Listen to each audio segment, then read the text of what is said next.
بسم الله الرحمن الرحيم. Bapak Ibu yang dirahmati Allah Subhanahu wa taala, yang ketiga adalah pemiliknya tidak merasa sakit dengan kebodohannya terhadap kebenaran.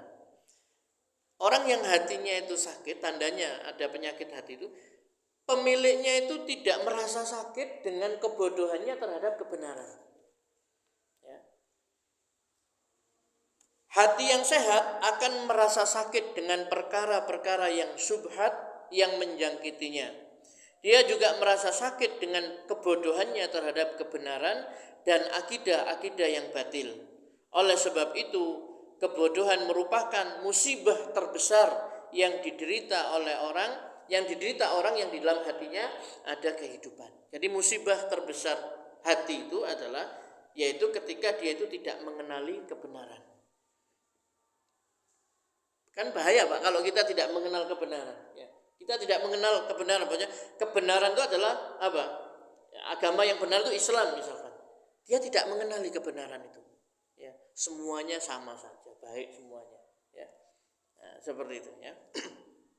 Atau malah sebaliknya, yang kebenaran dianggap sebagai kebatilan, yang batil dianggap sebagai kebenaran, ya. Sebagian ulama mengatakan tidak ada dosa maksiat pada Allah yang lebih buruk daripada kebodohan. Bodoh terhadap kebenaran, ya. Jadi tidak ada dosa maksiat pada Allah yang lebih jelek, yang lebih buruk daripada kebodohan, ya. Dikatakan kepada Imam Sahal rahimahullah, wahai Abu Muhammad, apakah yang lebih jelek daripada kebodohan? Jawabannya adalah bodoh terhadap kebodohan. Maksudnya apa?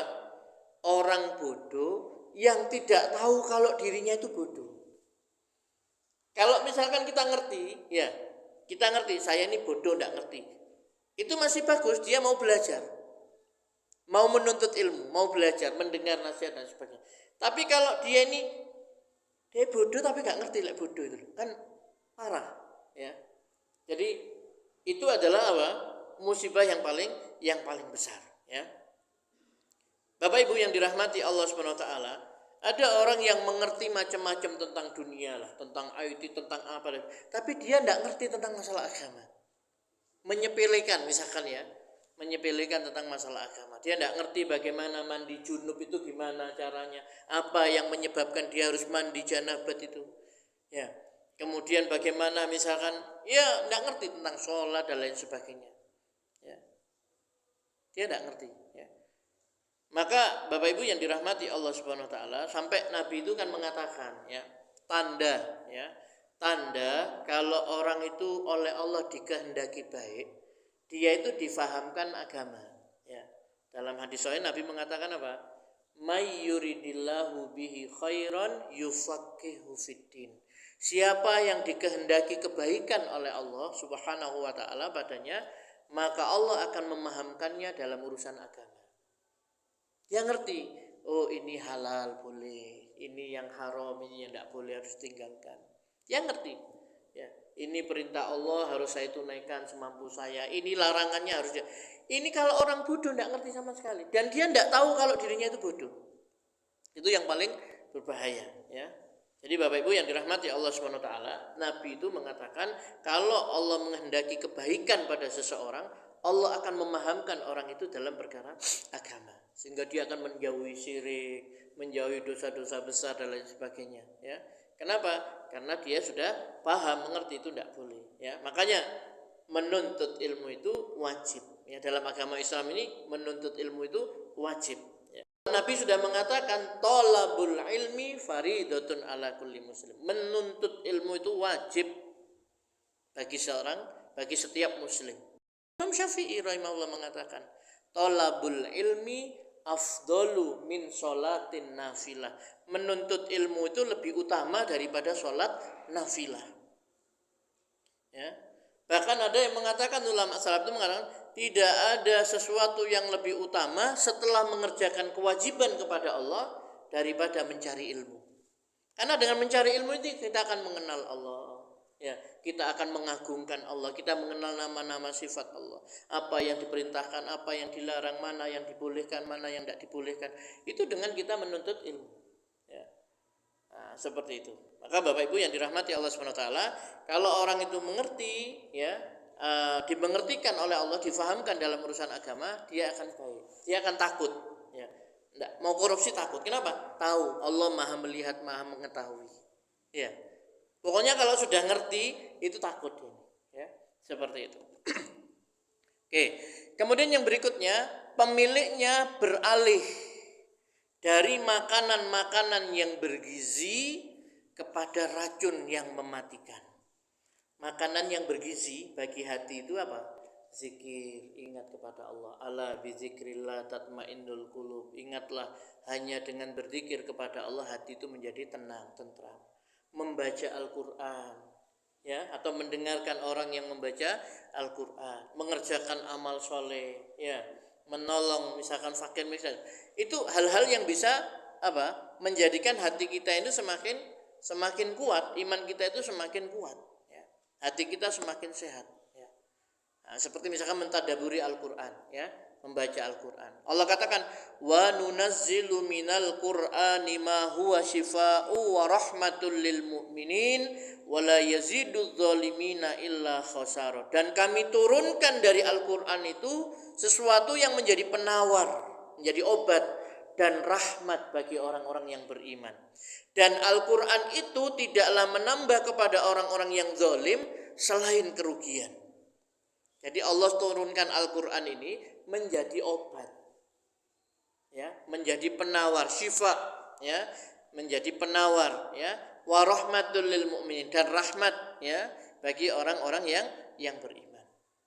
Makanya Ibnu Qayyim itu sampai mengatakan apa? Termasuk diantaranya orang yang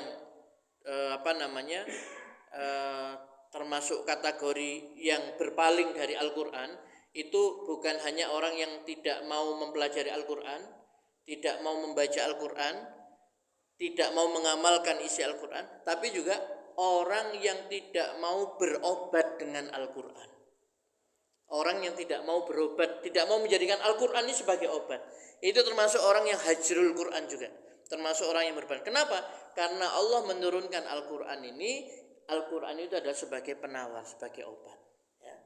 Makanya kalau ada orang kena sihir, kena santet, guna-guna dan sebagainya, itu salah satunya adalah diruqyah, dibacakan ayat-ayat Al-Quran, ya, seperti itu.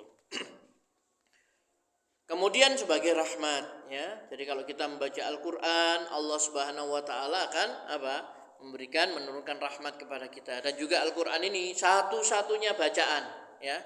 Satu-satunya bacaan yang kalau kita baca per hurufnya itu diberi 10 kebaikan oleh Allah, yang lain tidak ada, ya. Kita baca Quran 1 huruf 10 kebaikan.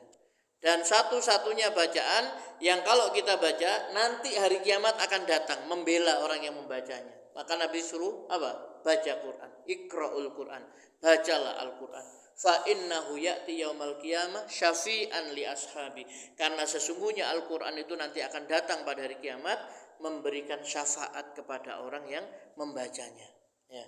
Jadi sudah dapat pahala, nanti dibela, kemudian kita menjadi tenang, tentram, ya, dicintai Allah, ya. Nah, itu Al-Quran, ya. Maka itulah makanan hati kita, ya. Jangan sampai kita itu lebih suka mendengarkan hal-hal yang dilarang oleh Allah Subhanahu wa taala, berita-berita gosip, ya, hoax dan lain sebagainya, ya. Jadi kita putarkanlah, kita dengarkan Al-Quran, ya, kita baca Al-Quran, tidak apa-apa, ya, begitu. Selama hati sehat, maka dia akan cinta kepada apa yang dicintai Allah dan apa yang dicintai oleh Rasulnya, ya. Jadi selama hati kita itu sehat, kita itu akan cinta kepada apa yang dicintai oleh Allah dan Rasulnya, ya. Tapi kalau hati kita itu sakit, kita tidak akan cinta kepada apa yang dicintai oleh Allah dan Rasulnya. Malah yang dilarang sama Allah kemudian disukai, ya. Itu kalau hatinya sakit. Maka di sini dikatakan, ya, selama hati sehat dia akan cinta pada apa yang dicintai oleh Allah dan Rasulnya. Apa yang dicintai Allah? Ya hal-hal yang ma'ruf. kebaikan-kebaikan. Yang dibenci apa? Ya hal-hal yang mungkar, perkara yang dilarang oleh Allah Subhanahu wa taala, ya.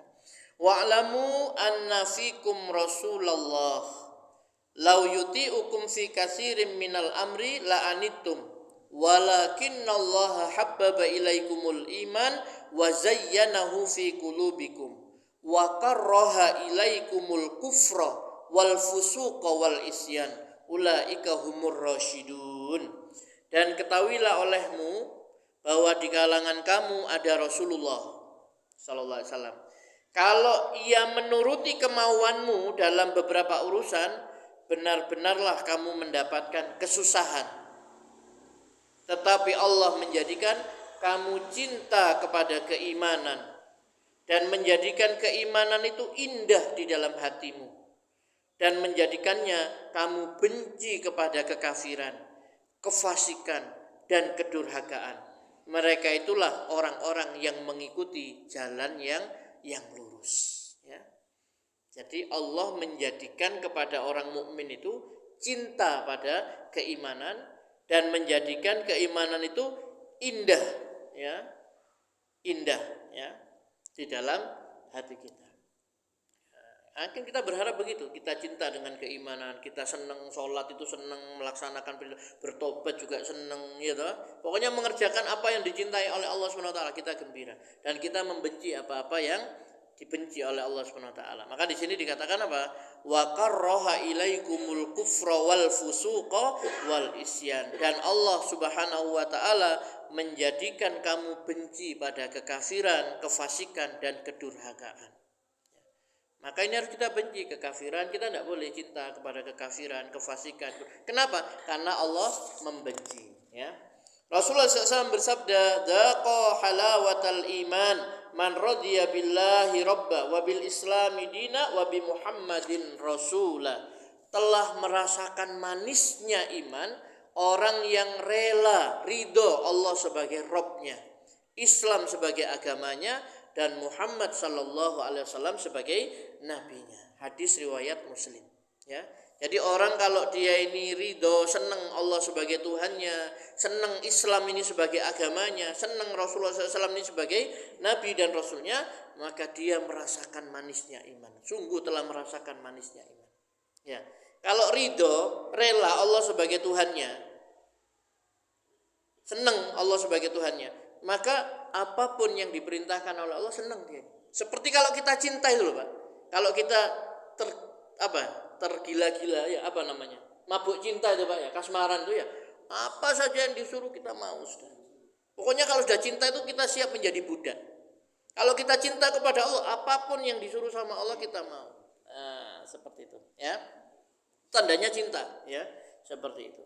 Sama seperti kita mencintai Islam, maka kita harus mengamalkan ajaran-ajaran Islam. Kita cinta kepada Nabi Muhammad SAW, kita rela Nabi Muhammad sebagai Nabi dan Rasul, maka kita harus mengikuti apa yang menjadi sunnah-sunnah beliau.